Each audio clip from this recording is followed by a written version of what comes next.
Boss, anong pipiliin mo ngayon? Truth or dare?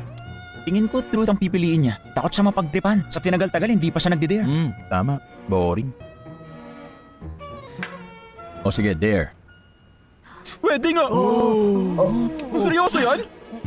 Sigurado pagtitripan ka nila. Oh, narinig niyo yun ha? Dare daw ha? Sabihin mo sa Mag-60 kung push-ups tinawagan tayo, mo 60 maging girlfriend seconds. mo. Kari, sira ka rin eh. Hindi ka ba nag-iisip ha? Baby ka ba? Minsan lang to tapos ganyan lang ipapagawa mong dare. Oh, sabi niya kasi kaya niya mag-60 push-ups in 60 seconds eh. Gusto ko lang tingnan kung totoo. Ikaw parang hindi mo iniisip yung request mo eh. Sigurado, push-ups na ang pipiliin ni boss.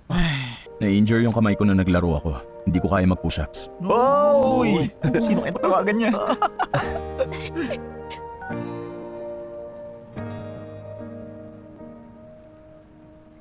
当跨越过时空的距离，就会在久别后的相遇，眼中仍是熟悉的你。